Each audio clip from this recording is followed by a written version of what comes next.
Assalamualaikum warahmatullahi wabarakatuh.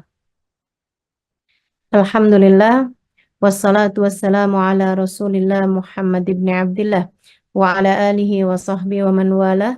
Subhanaka la ilma lana illa ma 'allamtana innaka antal alimul hakim.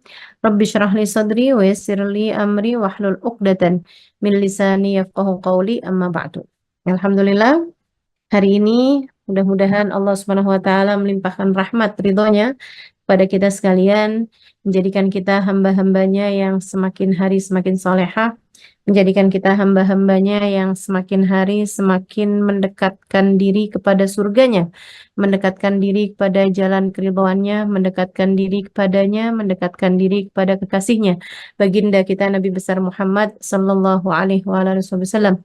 Dan saya berharap kajian kita pada hari ini menjadi salah satu pembekalan bagi diri kita untuk perbaikan dan untuk pembenahan diri kita, insya Allah. Mudah-mudahan kita sungguh-sungguh menjadi hamba-hamba yang tidak mudah kecewa. Mudah-mudahan kita sungguh-sungguh menjadi hamba-hamba yang kuat dan dikuatkan. Dan untuk itu kita akan awali kajiannya dengan kita membaca suratul Fatihah. Kita minta pada Allah Subhanahu wa taala bimbingannya, kita minta pada Allah Subhanahu wa taala petunjuknya. Kita minta kepada Allah Subhanahu wa taala untuk membersamai langkah kehidupan kita hingga sampai kepada surganya. Al-Fatihah biniyatin nafa' wal intifa' wal mudzakarah wat tadhkir ibtigha'a mardatih wa qurbih wa thawabih wa husnil khatimah ma'a lutfil afiyah wa salahil akibah wa ila hadratin Nabi Muhammad sallallahu alaihi wasallam. Al-Fatihah.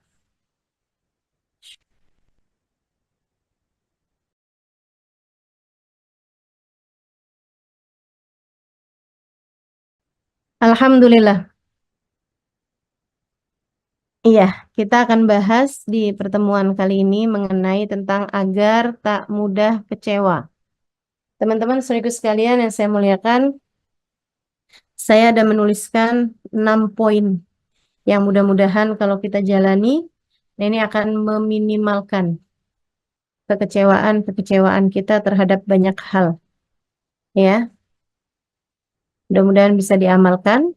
Yang nomor satu, kekecewaan itu sejurus dengan pengharapan. Kalau kamu pengen kecewanya dikit, juga kecilkan pengharapanmu. Jadi, kalau pengen nggak gampang kecewa, jangan ngarep. Kalau kamu kepengen nggak gampang kecewa, jangan suka ngarep. Jangan tinggikan ekspektasi, sehingga akhirnya kamu rentan untuk dikecewakan. Ada seorang istri lagi jalan, seorang perempuan lagi jalan bersama dengan suaminya, ketika tiba-tiba dia tersandung. Suaminya tidak menarik tangan dia gitu, nggak nolongin dia lah, uring-uringan. Seminggu, 2 minggu, bisa jadi suaminya nggak diajakin ngobrol lagi gitu. Dia sangat kecewa. Satu hari, dia lagi jalan sendirian. Kemudian dia tersandung, dia jatuh. Dia pun kembali berdiri, membetulkan letak bajunya, dan berjalan. Tak ada kesedihan, tak ada kekecewaan. Tapi yang pertama, dia begitu sangat kecewa. Kenapa? Karena dia ngarep. Dia berharap suaminya menolong dia. Dia berharap suaminya akan segera eh, mendekapnya. Dia berharap suaminya akan menghibur hatinya gitu. Jadi ketika kamu punya pengharapan kepada manusia, punya pengharapan kepada seseorang gitu, kamu jadi rentan untuk kecewa. Termasuk juga terhadap kehidupan. Kalau kamu kepengen nggak banyak kecewanya, ya jangan punya ekspektasi atau harapan-harapan yang tinggi gitu terhadap urusan-urusan dunia ya. Kita tuh nggak usah kayak punya harapan-harapan yang tinggi gitu. Saya akan menikah dengan seorang laki-laki yang menggila-gilai saya. Nah, kalau harapannya setinggi itu tuh nanti repot. Ternyata kamu dapat suami yang tidak menggilai tapi suka ngatain kamu gila. Gila kamu, kenapa kamu begini? Akhirnya kan jadi kecewa gitu. Jadi kalau kamu pengen hidup kamu itu nggak terlampau banyak kecewa, jangan suka berharap atau turunkan harapanmu kepada manusia, pada orang, semuanya tuh rentan mengecewakan, teman-teman. Rentan untuk mengecewakan. Termasuk kepada anak, termasuk kepada urusan rezeki, termasuk kepada urusan apa aja gitu. Karena orang tuh suka punya pengharapan-pengharapan. Anak kecil gitu ya, dia bilang, kalau saya udah gede enak nih, gitu. Kalau saya udah gede, saya akan dihargai orang, saya akan dianggap, saya akan disayang, saya akan begini, saya akan begitu. Ketika dia udah besar, kalau saya udah kuliah nih, enak nih, nggak harus pakai seragam, nggak begini, nggak begitu, saya akan mulia, saya akan bisa lebih punya banyak waktu luang, dan seterusnya gitu. Pas udah kuliah, ternyata capek-capek juga. Terus dia mikir, kalau saya udah punya kerja nih nanti nih, saya punya uang banyak, saya bisa begini, saya bisa liburan, saya bisa ini, bisa itu gitu. Dia pun kemudian kerja. Capeknya luar biasa. Belum lagi yang liburan yang diharap-harapkan, itu juga ternyata waktunya bareng-barengan sama orang. Jadinya akhirnya macet juga, bukannya liburan healing malah jadi hilang kesenangan. Jadi ya gitulah, nggak banyak yang bisa diharapkan. Habis itu dia mikir, ini kayaknya kalau nikah enak nih gitu. Dia punya pengharapan gitu. Ini penyakit nih buat adik-adik jomblo nih. Seringkali menganggap bahwa permasalahanmu selesai hanya dengan menikah. Saya bilang ya, Dek, nggak gitu ceritanya. Nikah itu hanya akan membuatmu berada dalam permasalahan-permasalahan yang baru gitu. Jangan ketinggian ekspektasi, jangan ketinggian harapan. Nanti kamu rentan kecewanya. Nanti kamu sangat dekat dengan kekecewaan. Gitu. Habis nikah gitu kan, terus dia mikir, soalnya belum ada anak sih, makanya nih kayak enggak harmonis gitu, kayak kurang romantis rumah tangganya. Kalau udah ada anak, enak nih gitu. Ada anak, ya ampun, lelahnya luar biasa. Terus mikir gitu kan, katanya kalau punya anak dua, itu tidak semelelahkan punya anak satu. Jadi dia pun nambah. Katanya gitu, karena kalau anak dua tuh, si kakaknya akan bermain dengan adiknya. Jadi tidak mengajak orang tuanya untuk bermain. Jadi punya anak dua. Ternyata laki perempuan. Jadilah biar ada temennya. Punya anak lagi tiga. Punya anak lagi empat. Sibuknya luar biasa. Akhirnya dia mikir, wah kalau anak-anak sudah besar enak nih gitu. Sampai kapan kamu akan dikuasai oleh pengharapan-pengharapanmu tersebut? Nanti pas giliran udah beneran udah tua, dia malah jadi mikir, dulu tuh waktu saya muda tuh enak loh ternyata. Jadi kapan kamu enaknya? Kapan kamu senangnya gitu? Hidupmu akan rentan kecewa ketika kamu punya pengharapan-pengharapan terhadap urusan-urusan dunia. Maka nomor satu, agar tak mudah kecewa, jangan berharap atau kecilkan pengharapanmu kepada eh, manusia, kepada dunia, kepada semua yang fana lah, pada semua yang ada masa kadaluarsanya. Ya, dunia dan segala isinya, ini semuanya akan ada masa habisnya gitu. Itu nomor satu, teman-teman. Kemudian yang nomor dua, kalau kamu pengen hidupmu nggak banyak kecewanya, kamu harus ingat satu hal. Poin penting banget. Mungkin ini adalah hal yang penting dari semua yang akan, ini hal terpenting yang saya akan sampaikan, yaitu ingat bahwa hidup tuh ada pengendalinya. Hidup tuh ada pengendalinya, gitu. Jadi hal itu tuh akan lebih mudah membuatmu tidak mudah kecewa, tidak mudah galau, tidak mudah khawatir gitu. Dengan mengingat bahwa hidup tuh ada yang ngatur loh, gitu. Bukan kamu yang bertanggung jawab terhadap berbagai macam urusan. Nanti kamu tuh kecewa tuh kalau kayak begitu tuh. Kamu udah atur-aturin acara pernikahan yang seindah-indahnya. Ternyata pas hari pernikahannya hujan. Kamu udah aturin gitu kan, udah cara pernikahan yang sebagus-bagusnya. Ternyata suamimu sakit. Calon calon suamimu misalnya gitu kan, malah justru jatuh sakit gitu. Ada banyak hal yang bisa mengecewakan kita dalam hidup ini, teman-teman saudariku sekalian. Tapi nggak usah khawatir. Kamu hanya perlu mengingat satu hal, bahwa hidup ini ada yang ngatur, ada pengendalinya, ada yang sudah menuliskannya. Ar-rizqu maksumun mafrughun minhu. Kata Nabi Muhammad SAW, rizki itu, rezeki itu sudah diatur, mafrughun minhu yang sudah selesai. Sudah selesai diatur.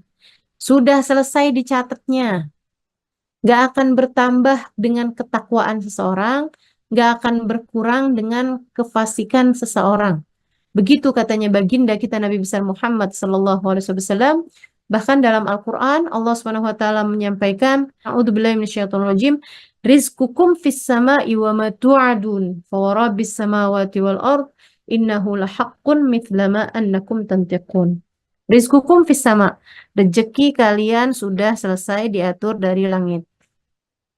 Rezeki kalian termasuk jodoh, termasuk anak, termasuk em, rezeki berupa harta, termasuk rumah, termasuk tempat eh, tempat tinggal, termasuk kendaraan, atau apapun aja, termasuk saldomu itu gitu ya, apapun di dunia ini nih, rizqukum fis sama, rezeki kalian sudah selesai diatur oleh Allah Subhanahu wa taala dari langit. Bahwa Rabbis samawati wal ard. Demi Allah yang menguasai langit dan bumi, innahu lahaq, ini adalah kebenaran. Mithla ma annakum tantiqun, sebagaimana yang kalian ucapkan. Artinya bahwa eh, rezeki kita tuh udah selesai diatur sama Allah Subhanahu wa taala, termasuk juga hal-hal terjadi di atas muka bumi ini, semuanya ada yang mengendalikan. Semuanya ada Allah Subhanahu wa taala di dalam semuanya gitu. Kamu akan jadi jauh lebih kuat, lebih nggak gampang kecewa ketika kamu menjadikan hidupmu ini seperti kamu nonton sebuah film horor. Takut sih, tapi setakut-takutnya kamu tahu bahwa kamu jadi nggak terlalu takut kalau kamu ingat bahwa oh tenang, di situ tuh ada sutradaranya, di situ ada banyak orang di situ ya, ada bagian lighting, ada bagian ini, ada bagian itu. Kurang lebih kehidupan kita tuh kayak gitu. Ada malaikat Mikail, bagi rezeki, ada eh, malaikat eh, Raqib Atid, ada malaikat rahmat yang Allah utuskan buat kita gitu. Ada Allah Subhanahu wa taala yang udah ngatur kehidupan kita gitu. Dengan kita ingat hal itu, kita jadi nggak gampang kecewanya teman-teman, nggak gampang khawatirnya gitu, nggak gampang eh, nggak gampang ketakutannya terhadap apapun, gitu kan? Kalau terjadi sesuatu tidak seperti yang kita harapkan, kita tahu bahwa oh tenang, ini Allah kok udah ngaturin kayak gini gitu. Ini Allah udah mengatur hal ini gitu kan. Nah itu jadi dengan kita ingat bahwa ada yang ngatur kok ini, ada yang ngatur kok ini gitu. Terus kita ingat itu bahwa ada Allah di sebalik urusan ini. Nah itu kamu akan lebih kuat hati dalam menanggung kekecewaan yang ditimbulkan karena terjadinya hal-hal yang tidak kamu sukai ataupun yang kamu inginkan tidak Allah Subhanahu wa taala beri gitu. Gitu ya, karena kekecewaan itu biasanya karena pengharapan tadi itu ngarep sesuatu yang ternyata nggak terjadi atau hal yang kamu takutkan, hal yang tidak kamu inginkan ternyata malah terjadi gitu. Itu kekecewaan kan sering timbulnya dari hal yang seperti itu. Nah, ketika kamu tahu bahwa di atas apa yang kamu mau atau apa yang tidak kamu mau ada Allah Subhanahu wa taala yang menentukan segalanya, itu kamu jadi jauh lebih kuat untuk tidak mudah kecewa. Karena kamu tahu bahwa di kehidupan kamu ini bukan kamu kok yang ngaturin apapun gitu. Tapi ada pengendalinya gitu. Ada yang udah ngaturnya gitu. Kan jadinya kayak tenang aja gitu. Atau lebih gampangnya kayak gini deh. Kamu kalau lagi naik pesawat. teman-teman saya sekalian, kita tuh jadi lebih tenang gitu kan, lebih tenang, nggak yang takut-takut, waduh nanti kalau pesawatnya jatuh gimana, waduh kalau ini gimana, nah, gimana, kenapa kita bisa tenang, bahkan bisa kita tidur di dalam pesawat gitu kan, karena kita tahu ada pilotnya gitu.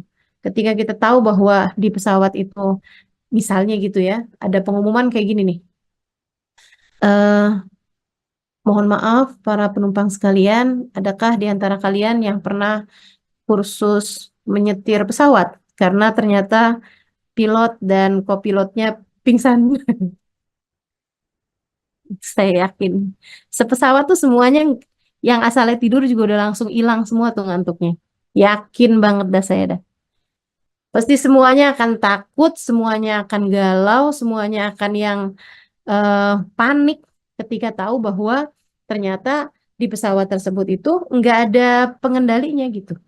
Akan tetapi ketika kita tahu, kita bahkan nggak kenal loh sama pilotnya kan. Siapa di antara kita yang kalau terbang kenalan dulu sama pilot gitu? Nggak ada. Kita nggak perlu kenalan sama dia gitu. Tapi kita cukup tahu bahwa yang nyetir ini, yang nyupirin pesawat kita, yang jadi pengendali pesawat kita ini adalah orang yang ngerti. Nah, dalam kehidupan kita, Allah Subhanahu wa taala semuanya udah ngaturin. Wallahu khalaqakum wa ma ta'malun. Allah lah yang khalaqakum, yang menciptakan kalian dan apapun yang kalian kerjakan. Allah semua udah ngaturin kehidupan kita nih. Allah yang ngaturin kamu kapan nikahnya, Allah yang ngaturin kamu eh, kapan ada anaknya, anak kamu berapa, anak kamu sakit di usia sekian, anak kamu akan sembuh sekian hari kemudian. Semuanya udah diatur sama Allah Subhanahu wa taala gitu. Jadi kalau kamu kepengen untuk hidup kamu ini tidak banyak kecewanya, ingat terus bahwasanya hidup ini ada pengendalinya, ada yang ngaturnya. Tenang, ada Allah bersama dengan kita. Tenang, ada Allah yang mengaturkan hidup kita. Tenang, ada Allah Subhanahu wa taala yang memberi rezeki kepada kita. Dia tidak akan membiarkan kita susah yang sampai kita nggak mampu juga nanggungnya kok. Dia sendiri juga udah janji, Allah sendiri udah menyampaikan la yukallifullahu nafsan illa wus'aha. Allah tidak akan membebani satu jiwa di luar batas kemampuannya. Jadi semuanya tenang aja teman-teman, hidup ada pengendalinya. Itu yang nomor dua. Kemudian yang nomor tiga, biar nggak mudah kecewa, ingat ilmunya eh, itu ya, tukang parkir. Tukang parkir itu dia punya, dia penuh nih garasinya dengan kendaraan, dia nggak bangga, dia nggak sombong. Ketika kemudian hilang, dia juga nggak kecewa. Ketika diambil satu demi satu mobilnya gitu di parkiran Indomaret misalnya gitu ya. Nah itu kalau misalnya gitu ada supirnya Indomaret gitu, dia punya banyak mobil di depan parkiran Indomaret. Dia juga nggak begitu senangnya juga gitu. Habisnya itu diambil satu, satu, satu, satu sampai habis semuanya, sampai segala motor, segala sepeda habis semuanya. Dia juga nggak kecewa. Dia nggak ada tuh nahanin gitu, jangan dong, jangan pergi gitu. Nggak ada juga gitu. Kenapa begitu? Karena dia tahu bahwa semua kendaraan yang terparkir di parkirannya Indomaret itu semuanya hanyalah titipan gitu. Kita juga begitu. Semua yang kita punya nih, termasuk juga kesehatan, termasuk juga anggota tubuh, apalagi orang-orang yang tersayang yang kita punya gitu. Termasuk juga harta yang kita punya, bahkan ilmu, pengetahuan, dan lain sebagainya yang kita punya semuanya, itu hanyalah titipan dari Allah Subhanahu wa Ta'ala, sang pemilik sejatinya gitu. Allah Subhanahu wa Ta'ala yang punya semuanya. Allah lah yang memiliki segalanya. Semuanya ini hanya titipan. Itu kalau kamu inget-ingetin terus gitu kan, akan sedikit kecewanya teman-teman. Sebab semuanya hanya titipan. Ketika diambil balik sama Allah Subhanahu wa taala barang titipan tersebut, ya udah, mau gimana lagi? Ketika yang kita harapkan tidak terjadi malah justru terjadi, ya udah gitu kan. Emang nggak ada yang milik kita kok. Kita nggak bisa menguasai gitu. Dan sekarang kita ngarepin nih acara kita berjalan lancar begini begitu segala macam. Ternyata hujan, misalnya gitu. Ya mau gimana lagi? Orang hujan yang punya Allah kok gitu kan? Itu yang diucapkan oleh Sayyidah Aisyah radhiyallahu taala anha wa ardaha. Beliau itu ikutan haji, haji wada. Satu-satunya haji bersama dengan Nabi sesudah Islam. Jadi Nabi itu hanya melaksanakan satu kali ibadah haji sesudah datangnya agama Islam, sudah kewajiban Islam ya, yaitu haji yang disebut oleh Nabi Muhammad sebagai haji wada. Semua tidak mengerti kenapa Nabi menyebutnya dengan haji wada. Akan tetapi beberapa bulan sesudah pulangan Nabi dari haji wada, itu Nabi jatuh sakit. Kemudian di tahun itu juga, beberapa bulan berselang dari haji beliau, beliau kemudian meninggal dunia. Saudara sekalian, satu-satunya haji yang dilaksanakan Nabi bersama dengan para sahabat. Satu-satunya haji yang dilaksanakan Sayyidah Aisyah bersama dengan baginda kita Nabi besar Muhammad SAW. Sayyidah Aisyah keluar menstruasi. Kebayang nggak sih kecewanya kayak apa? Saya aja juga kalau jadi Sayyidah Aisyah, ya Allah, apa enggak? Kesel banget kan gitu loh. Itu adalah kesempatan untuk bisa tawaf bersama dengan Nabi. Kalau enggak tawaf kan enggak boleh sa'i. Sa'i itu kan dilaksanakannya harus sesudah tawaf. Tawafnya memang, sa'inya memang enggak wajib punya wudhu, enggak wajib dalam keadaan suci. Tapi sa'i itu letaknya sesudah tawaf. Yang tawafnya itu wajib dalam keadaan suci gitu. Jadi kan kalau enggak tawaf berarti juga enggak sa'i. Itu jadi Nabi Muhammad alaihissalam melaksanakan itu bersama dengan semua sahabat-sahabatnya. Tawaf mereka barengan menabi, sa'i mereka barengan menabi. Sayyidah Aisyah nggak bisa ikut. Sayyidah Aisyah nggak bisa ikut. Apa kata Sayyidah Aisyah? Lau kunti lasti minal haq, lastakaitu ilal haq. Andai saja kamu, wahai menstruasi, bukan dari Allah, aku akan mengadukanmu kepada Allah. Andai kamu bukan dari Allah, aku mau ngadu sama Allah. Tapi gimana saya mau ngadu sama Allah, orang kamu dari Allah kok? Gitu kan? Nah, kita nih akan jadi sedikit kecewanya kalau kita sadar hal itu. Bahwa semua adalah dari Allah Subhanahu wa Ta'ala. Bagaimana mungkin kamu kecewa terhadap sesuatu hal yang datangnya dari Allah? Sementara Allah sudah memberikan banyak sekali hal yang membahagiakan dalam hidup kamu gitu.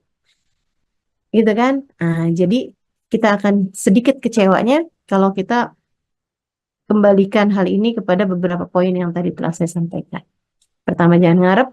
Kedua, ingat terus bahwa hidup ada pengendalinya. Yang ketiga, semua milik Allah. Semua milik Allah. Maka jangan kecewa. Semua milik Allah. Semua hanya titipan aja gitu. Ingat cerita Sayyidah Sulaim ketika dia punya anak yang kemudian meninggal dunia, teman-teman. Sulaim itu habisnya memberikan anaknya, mewakafkan anaknya, Sayyidina Anas, kepada baginda Nabi Muhammad alaihissalam, dia memutuskan untuk menjanda gitu. Tapi kemudian akhirnya datang lamaran dari Abu Tolhah yang dia memutuskan untuk masuk Islam. Abu Tolhahnya masuk Islam, Yahudi waktu itu ya. Tapi dia mau masuk Islam kalau Ummu Sulaim menerima lamarannya. Akhirnya masuk Islam bila Abu Tolhah, kemudian mereka pun berumah tangga. Lama berumah tangga, gak punya anak, totoh hamil, kemudian melahirkan seorang anak laki-laki. Anak laki-laki itu lagi lucu-lucunya, lagi menggemas-gemaskannya. Abu Tolhah berangkat pergi dagang, kayak untuk waktu yang tertentu gitu, kayak 3 hari atau apa gitu. Di hari sesudah kepergiannya Abu Tolhah, anaknya Sulaim, anaknya Abu Tolhah meninggal dunia. Sulaim bilang sama para sahabat, tolong jangan ada yang mengabari kepada suamiku tentang kematian anakku selain aku sendiri gitu. Dan begitulah Abu Tolhah beberapa hari kemudian di waktu malam dia datang ke rumah Sulaim sudah berdandan, Sulaim sudah melaksanakan semua ya, maksudnya yang dia bisa kerjakan untuk suaminya. Kemudian dia pun merayu suaminya sampai suaminya berhubungan intim sama dia. Habisnya itu kemudian disuguhkan makanan, mereka mandi, habis itu mereka makan. Saat sedang sudah semuanya tuh, sudah kenyang zohir batin, Sulaim baru bilang, dia bilang, eh, kalau tetangga kita nitipin barang, terus tetangga kita ambil balik barang tersebut, bagaimana menurutmu Abu Tolha? Apakah kita perlu mengembalikannya? Kata Abu Tolha, balikin, barangnya bukan punya kita kok. Tapi kita udah terlanjur sayang, balikin. Kamu harus tetap mengembalikan, sebab barang itu bukan punya kita, dia hanya titipan. Sesuatu yang hanya titipan, kita harus mengembalikannya ketika diminta kembali oleh pemiliknya gitu. Kita nggak boleh kecewa, Abu Tolha. Ya nggak boleh lah, orang bukan punya kita gitu. Kita harus kembalikan dengan hati yang lapang. Abu Tolhah, bukankah anak kita adalah titipan Allah? Abu Tolhah, ia telah diambil kembali oleh pemiliknya.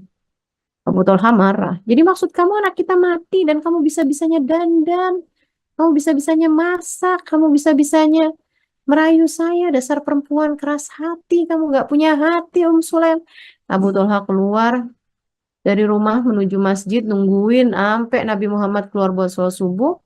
Dia terus bilang, ya Rasulullah, faqad wajadtu Sulaim qasiyatal qalb. Wahai Rasul, Sulaim itu nggak punya hati, ternyata keras banget hatinya kayak batu. Kata Nabi Muhammad, emang kenapa gitu Abu Tolha? Terus Abu Tolha pun menceritakan kejadiannya, anak mereka meninggal, tapi Sulaim malah begini, begitu, begini, begitu. Nabi yang tahu persis siapa itu Sulaim, bahkan menyebutnya sebagai min azka nisa'il Madinah, salah satu dari perempuan Madinah paling paling brilian, paling cerdas. Salah satu dari perempuan Madinah paling cerdas, Sulaim, kata Nabi Muhammad. Nabi Muhammad mengatakan kepadanya, awaqa'ta biha ya Abu Talha? Apakah semalam kamu sempat berhubungan intim dengannya, wahai Abu Talha? Dia bilang, iya Rasul, saya nggak tahu gitu. Saya nggak tahu kalau anak saya meninggal. Kalau saya tahu, hati saya kayaknya nggak akan kuat juga ngerjainnya. Kata Nabi Muhammad, barakallahu lakuma fi lailatikuma, barakallahu lakuma fi lailatikuma, barakallahu lakuma fi lailatikuma. Nabi Muhammad mendoakan mereka agar diberi keberkahan. Dan subhanallah, dari malam hari tersebut itu, Allah mengaruniakan kehamilan buat Sulaim yang kemudian melahirkan seorang anak perempuan yang dari perempuan tersebut itu lahir lebih dari 10 anak, ke-10 hafal Al-Quran, ke-10 jadi ulama di zaman tersebut. Teman-teman, saudara sekalian saya muliakan, tuh hati itu jadi kuat, nggak gampang kecewanya gitu. Bahkan terhadap ujian-ujian besar sekalipun, ketika paham bahwa siapapun yang kita punya, apapun yang kita punya, bahkan termasuk kesehatan yang Allah kasih kepada kita, bahkan diri-diri kita sendiri juga, semuanya adalah titipan dari Allah Subhanahu wa taala, Jalla Jalaluhu wa taala. So, kalau mau nyari ideal-idealnya hidup, hidup nggak pernah ideal sih buat siapapun gitu. Saya lagi semangat-semangatnya loh, mengajar, bepergian kemana-mana. Allah kasih saya sakit kaki gitu. Kayaknya kayak yang, ya ampun gitu kan.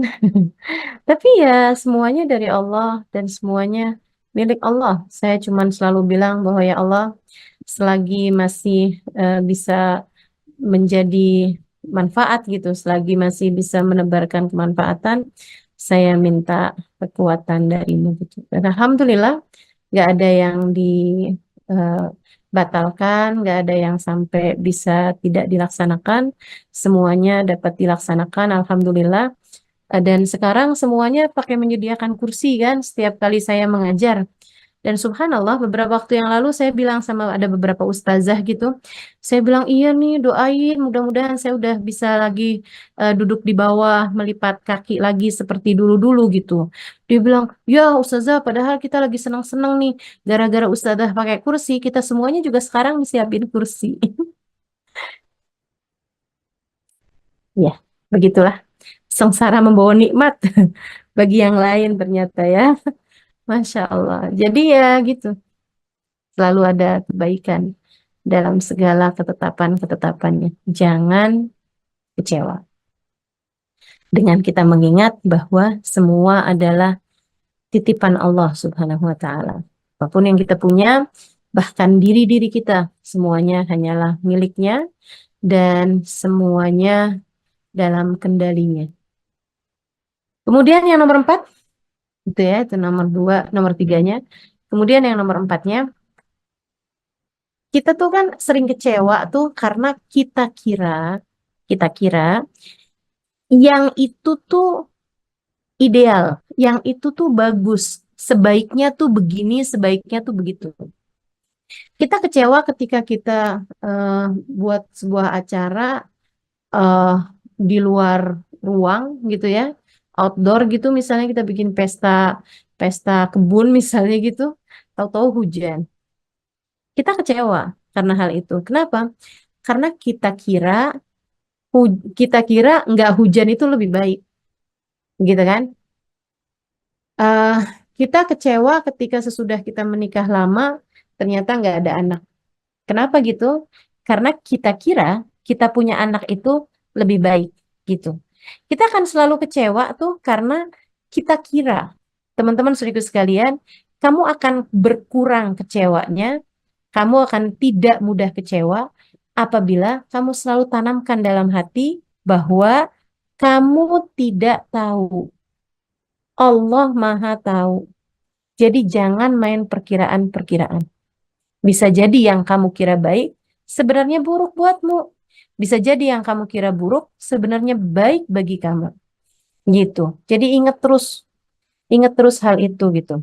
Kalau misalnya yang, ya kok begini, bilangin sama diri kamu, tenang diri, bisa jadi ini lebih baik bagi kita. Tenang, tenang. Insya Allah ini yang terbaik bagi kita. Kita nggak tahu, tapi Allah tahu. Kita nggak tahu, tapi Allah tahu. Udah gitu aja gitu. Ada banyak hal terjadi kepada kita ini, kita nggak tahu gitu. Ini sekedar satu cerita buat teman-teman ya. Saya kalau ingat Allah memang benar-benar ngajarin gitu, ngajarin saya dan mungkin juga ngajarin teman-teman yang lain juga tentang ilmu ini ya, bahwa kita nggak akan kecewa, nggak akan mudah kecewa kalau kita tuh selalu ngingetin diri bahwa kita nggak tahu tapi Allah tahu. Tenang, tenang, kita nggak tahu tapi Allah tahu. Jadi tahun 2021 di masa pandemi, negara kita masih belum beberapa negara-negara masih belum membuka membuka izin untuk datang ke sana, termasuk Jepang juga belum belum keluarin izin orang untuk datang, tapi ada beberapa negara yang sudah membuka negaranya untuk didatangi oleh orang lain gitu. Salah satunya Mesir dan juga Turki yang waktu itu udah buka cepat itu ya, sama Yaman. Yaman juga nggak masalah gitu kalau orang mau pergi. Saya yang waktu itu sudah rindu untuk kembali ke tempat saya belajar dulu, bulan Ramadan tahun 2021 itu, saya berangkat ke 3 negara tersebut. Turki, kemudian eh, Yaman, kemudian pulangnya ke Mesir. Hari pertama di Mesir, udah perjalanan terakhir itu ya, ke negara terakhir. Itu kita udah lelah banget dan hari itu juga puasa. Kita masuk ke hotelnya, ternyata kita udah nungguin lama nih di hotel yang kita udah booking. Udah booking kayak 2 mingguan, 3 mingguan sebelum kita datang gitu kan. Tahu-tahu dengan, ya mungkin saya rasa dengan berat hati juga mereka bilang bahwa mohon maaf nggak bisa menginap di hotel ini gitu. Kita bilang, kenapa? Kita udah capek semua, kita udah bayangin tempat tidur semuanya tuh, udah yang lelah banget, lapar, haus karena puasa kan, gitu.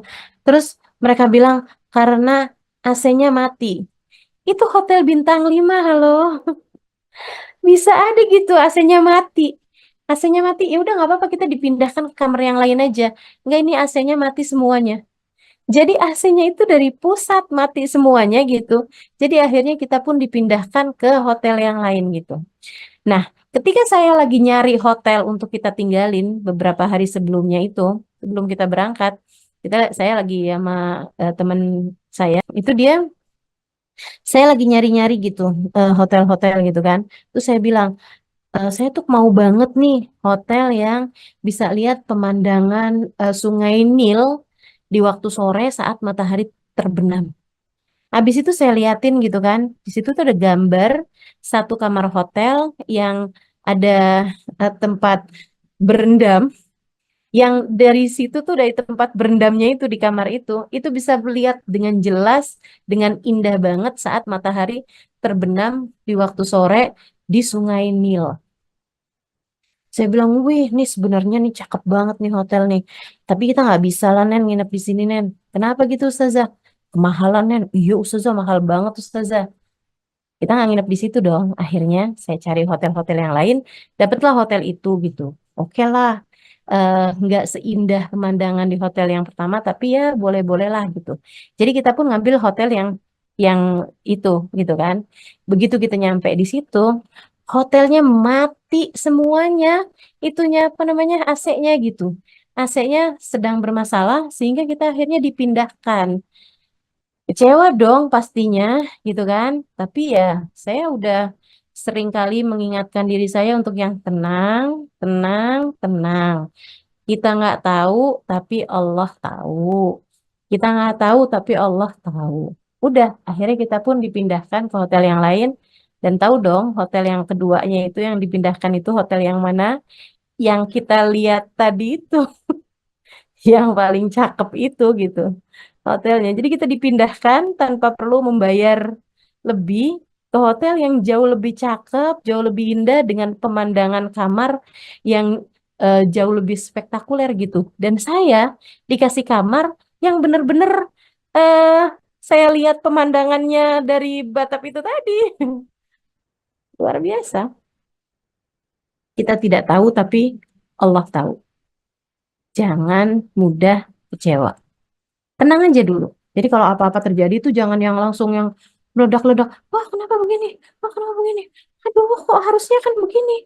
Harusnya nggak begini. Itu kan kita tuh suka kayak gitu tuh. Tenangin diri, terus bilang tenang diri. Kita nggak tahu, di Allah tahu.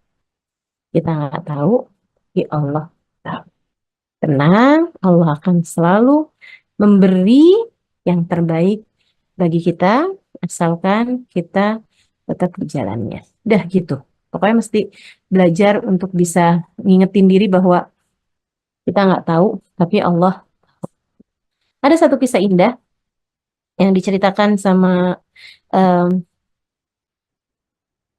ya, yang saya tahu lah pokoknya kisah ini ya. Saya nggak inget, nggak inget siapa yang nyeritainnya. Jadi ada seorang raja deket sama seorang pemuda, yang pemuda ini tuh bukan bukan bukan siapa-siapa sebenarnya, kayak bukan apa kayak panglima atau apa, tapi memang raja seneng banget sama dia gitu. Karena orangnya itu selalu aja positif dan dia selalu berkata kullu khair, semua baik.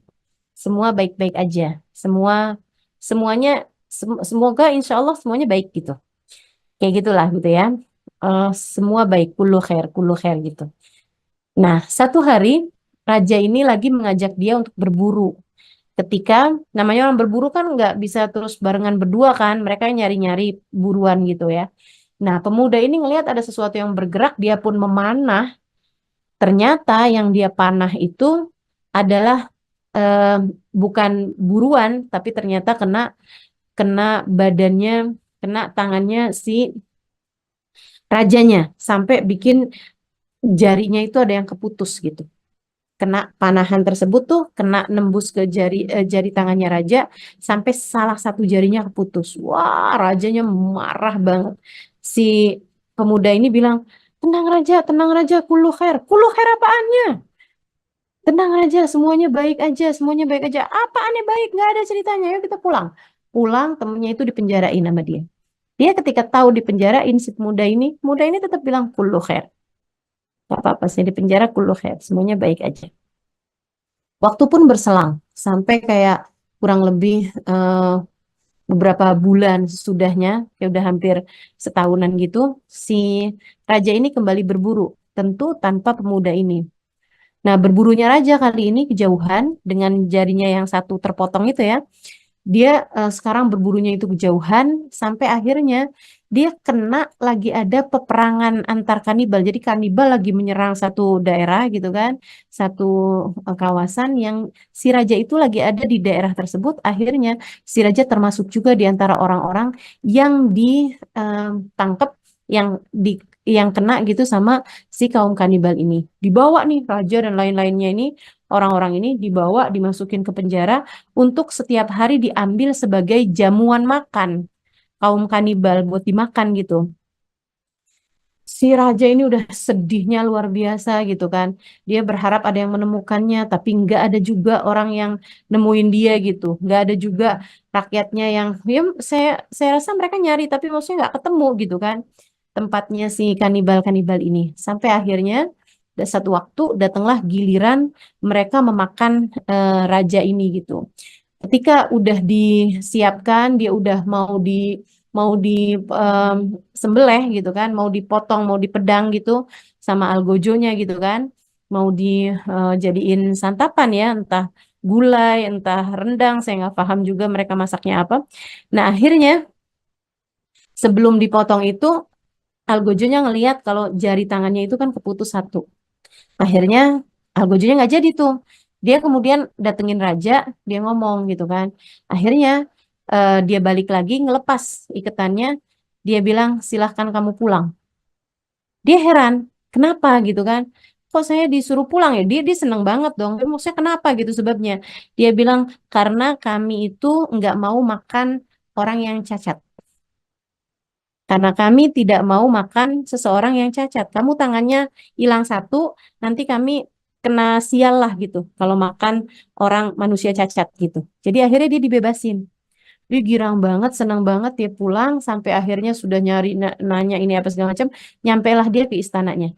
Hal pertama yang dia lakukan begitu dia sampai di istananya adalah membebaskan si anak muda tadi itu. Dia bukain penjaranya kan, keluarkan dari penjaranya terus dia bilang maafin saya gitu kan. Dan benar kata kamu, kullu khair, semuanya baik. Dia bilang, Alhamdulillah, jari saya nih terpotong. Kalau saya jarinya satu nggak kepotong, saya sekarang udah terpotong-potong. Maksudnya udah dipotong-potong gitu kan, udah jadi gulai barangkali atau udah jadi daging guling gitu. Dia bilang terima kasih kamu udah bikin jari saya cacat sehingga saya nggak jadi makanannya kaum kanibal. Dia bilang kayak gitu, maafkan saya sudah menjarain kamu. Katanya pemuda tersebut, enggak juga Tuan Raja, Alhamdulillah, terima kasih Tuan Raja sudah memenjarakan saya. Kenapa gitu? Dia bilang kalau Tuan Raja nggak memenjarakan saya juga pasti akan ikut kemana Tuan Raja pergi. Dan kalau hari ini Tuan Raja selamat, karena jari Tuan Raja ada satu yang potong, jari saya kan selamat semuanya. Saya yang hari ini akan jadi daging guling. Jadi kullu khair, semuanya tuh baik gitu. Kita nggak tahu, tapi Allah tahu. Itu teman-teman, mesti ngingetin terus tuh diri kita, biar nggak mudah kecewa. Gitu ya, ingat, kita nggak tahu, tapi Allah tahu. Oke, yang kelima kalau kamu kepengen dalam hidup kamu tuh nggak banyak hal-hal mengecewakan terjadi, gitu, kerjain yang Allah mau. Kamu lebih mudah untuk mengharapkan Allah kasih kepadamu yang kamu mau. Itu teman-teman. Kerjain aja yang Allah mau, sehingga dengannya kamu lebih berharap, lebih mudah berharap bahwa Allah Subhanahu wa Ta'ala akan memberi apa yang kamu mau. Jadi itu yang nomor 5 adalah kerjakan aja apa yang Allah mau. Dengannya kamu lebih bisa berharap Allah memberi apa yang kamu mau gitu. Kita tuh kalau ngerjain apa yang Allah mau, kita kalau minta sama Allah untuk Allah ngasih apa yang kita mau, lebih pantas dong daripada kalau kamunya tuh nggak pernah ngerjain apa yang Allah mau, terus kamu minta, ya Allah kasih saya begini, kasih saya begitu, kan nggak pantas gitu. Kerjain dulu dong apa yang Allah mau, biar Allah memberi kepadamu apa yang kamu mau, gitu. Ya, kemudian yang terakhir, kalau kepengen hidup nggak banyak kecewanya, banyakin doa. Dan termasuk di antara bagian dari doa itu adalah sholawat gitu. Itu orang kalau banyak doa, banyak sholawat, insya Allah sih, insya Allah gitu. insya Allah Allah tuh pasti akan mengijabah doa dan juga akan selalu menyayangi orang-orang yang rajin bersolawat kepada kekasihnya, baginda Nabi besar Muhammad Sallallahu Alaihi Wasallam. Maksud saya jangan remehkan kekuatan doa. Teman-teman jangan remehkan kekuatan doa, gitu ya. Kita terus aja doa minta sama Allah Subhanahu wa taala. Dengan doa tuh yang kadang-kadang yang kita kira mustahil ternyata enggak gitu. Yang kita kira jauh ternyata deket aja. Yang kita kira nggak mungkin ternyata mungkin aja. Yang kita kira kayak nggak akan terjadi bisa banget buat terjadi gitu. Bisa banget buat terjadi. Jadi kalau pengen hidup nggak banyak kecewanya, Allah tidak memberi kepadamu banyak hal-hal yang mengecewakan dalam kehidupanmu. Jangan jauh-jauh dari doa, jangan jauh-jauh dari sholawat. Itu keenam hal itu. Mudah-mudahan kalau kita kerjain, kalau kita terus istiqomah melakukannya, insya Allah kehidupan kita akan tidak mudah kecewa. Gitu ya. Mudah-mudahan bisa diamalkan. Mudah-mudahan bisa jadi ilmu yang tak hanya masuk telinga kanan, keluar telinga kiri begitu aja, akan tetapi jadi ilmu yang memandu kita menjadi cahaya terang, yang menerangi jalan kehidupan kita hingga mendekatkan kita kepada surganya insya Allah. Menjadikan kita hamba-hamba tercinta di sisinya. Ala hadihin niyah wa bikulli niyatin salihah, jami'ah, syamilah, ila hadratin Nabi Muhammad sallallahu alaihi wa ala alihi wa sahbihi wasallam. Al-Fatihah.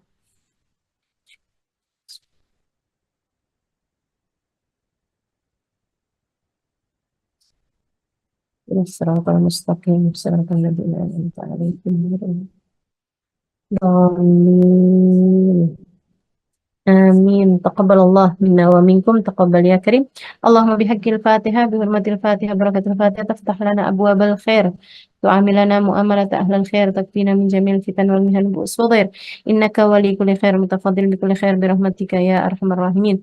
اللهم إنا نسألك زيادة في الدين، بركة في الأمور، وصحة في الجسد، وسعة في الرزق، وتوبة قبل الموت، وشهادة عند الموت، ومغفرة بعد الموت، وعفوا عند الحساب، وأمانا من العذاب، ونصيبا من الجنة، ورزقنا النظر إلى وجهك الكريم. اللهم عافنا من بلائك، وأوزعنا شكر نعمائك، وأذقنا برد عفوك وحلاوة مناجاتك.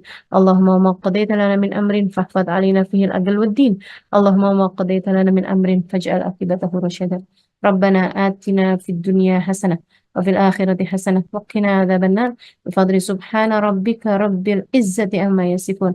سلام على المرسلين والحمد لله رب العالمين. وإلى حضرة النبي محمد صلى الله عليه وسلم. الفاتحة.